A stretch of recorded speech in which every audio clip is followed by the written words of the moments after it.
ನಿನ್ನೆ ಕೂತವ್ರಲ್ಲಿ ದೊಡ್ಡ ಲೀಡರ್ ಇದ್ರೇನ್ರಿ ಆ ಸ್ವಾಮಿಗಳು ಯಾರು ಅವ್ರು ಯಾವ ಡ್ರೆಸ್ ಹಾಕಿದ್ರು ಆ ಸ್ವಾಮಿಗಳು ಮುಖನೇ ನೋಡಿರ್ಲಿಲ್ಲ. ಎಲ್ಲ ರೆಡಿಮೇಡ್ ಹಾಕೊಂಡು ಬಂದು ಕೂತಿದ್ರೆ ಅಲ್ಲಿ ಯಾರೋ ಒಬ್ರು ಪ್ರತಿಷ್ಠಿತ ಸ್ವಾಮಿಗಳು ಇರಲಿಲ್ಲ, ಪ್ರತಿಷ್ಠಿತ ವ್ಯಕ್ತಿಗಳಿರಲಿಲ್ಲ. ಅದು ವಿಜಯೇಂದ್ರನ ಗ್ಯಾಂಗೇ ಮಾಡಿದ್ದು, ಏನು ಬೇರೆ ಇದೆ ಜಗತ್ತಿಗೆ ಗುರುತಿಲ್ಲ. ವಿಜಯೇಂದ್ರ ಗ್ಯಾಂಗನೇ ನಿನ್ನೆ ಲಿಂಗಾಯತರ ಸಭೆ ಮಾಡ್ಯಾರ. ನಮ್ಮ ಯಡಿಯೂರಪ್ಪನವರು ಲಿಂಗಾಯತರ ಅಂತ ಎಂತೂ ಹೇಳ್ಕೊಂಡಿಲ್ಲ. ಹಂಗಾದ್ರೆ ವೀರಶೈವ ಲಿಂಗಾಯತರ ಸಭೆ ಯಾಕೆ ಮಾಡ್ತಾ ಇದ್ರಿ? ರಾತ್ರಿ ಯಾಕೆ ಶಾಮನೂರು ಶಿವಶಂಕರಪ್ಪನವ್ರ ಮನೆಗೆ ಹೋಗಿದ್ರಿ? ಶಾಮನೂರು ಶಿವಶಂಕರಪ್ಪ ಅವ್ರನ್ನ ಬೆಂಬಲ ಯಾಕೆ ಕೇಳಿದ್ರಿ ವೀರಶೈವ ಮಹಾಸಭಾದು? ಅಂದ್ರೆ ನೀವು ಇಬ್ರು ಕೂಡಿ ರಾಜ್ಯದಲ್ಲಿ ಕಾಂಗ್ರೆಸ್ ಮತ್ತು ಬಿಜೆಪಿಗೆ ಒಂದು ರೀತಿ ವೀರಶೈವ ಲಿಂಗಾಯತರ ಒಂದು ಕಾರ್ಡನ್ನು ಉಪಯೋಗ ಮಾಡ್ಲಿಕ್ಕೆ ಪ್ರಯತ್ನ ಮಾಡ್ತಾ ಇದ್ರಿ. ನಿಮ್ಮನ್ನಂತೂ ಎಂದ ಮ್ಯಾಗ ವೀರಶೈವ ಲಿಂಗಾಯತರು ಒಪ್ಲಿಕ್ಕೆ ಸಾಧ್ಯ ಇಲ್ಲ.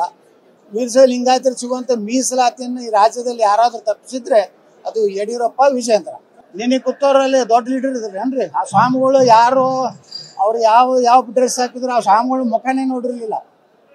ಎಲ್ಲ ರೆಡಿಮೇಡ್ ಹಾಕೊಂಡು ಬಂದು ಕೂತಿದ್ರೆ ಅಲ್ಲಿ ಯಾರೋ ಒಬ್ರು ಪ್ರತಿಷ್ಠಿತ ಸ್ವಾಮಿಗಳು ಇರಲಿಲ್ಲ, ಪ್ರತಿಷ್ಠಿತ ವ್ಯಕ್ತಿಗಳಿರಲಿಲ್ಲ. ಅದು ವಿಜಯೇಂದ್ರನ ಗ್ಯಾಂಗೇ ಮಾಡಿದ್ದು, ಏನು ಬೇರೆ ಇದೆ ಜಗತ್ತಿಗೆ ಗುರುತಿಲ್ಲ. ವಿಜಯೇಂದ್ರ ಗ್ಯಾಂಗನೇ ನಿನ್ನೆ ಲಿಂಗಾಯತರ ಸಭೆ ಮಾಡ್ಯಾರ. ನಮ್ಮ ಯಡಿಯೂರಪ್ಪನವರು ಲಿಂಗಾಯತರ ಅಂತ ಎಂತೂ ಹೇಳ್ಕೊಂಡಿಲ್ಲ. ಹಂಗಾದ್ರೆ ವೀರಶೈವ ಲಿಂಗಾಯತರ ಸಭೆ ಯಾಕೆ ಮಾಡ್ತಾ ಇದ್ರಿ? ರಾತ್ರಿ ಯಾಕೆ ಶಾಮನೂರು ಶಿವಶಂಕರಪ್ಪನವ್ರ ಮನೆಗೆ ಹೋಗಿದ್ರಿ? ಶಾಮನೂರು ಶಿವಶಂಕರಪ್ಪ ಅವ್ರನ್ನ ಬೆಂಬಲ ಯಾಕೆ ಕೇಳಿದ್ರಿ ವೀರಶೈವ ಮಹಾಸಭಾದು?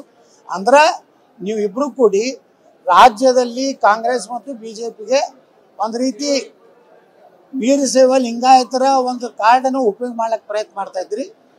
ನಿಮ್ಮನ್ನಂತೂ ಎಂದ ಮ್ಯಾಗ ವೀರಶೈವ ಲಿಂಗಾಯತರು ಒಪ್ಲಿಕ್ಕೆ ಸಾಧ್ಯ ಇಲ್ಲ.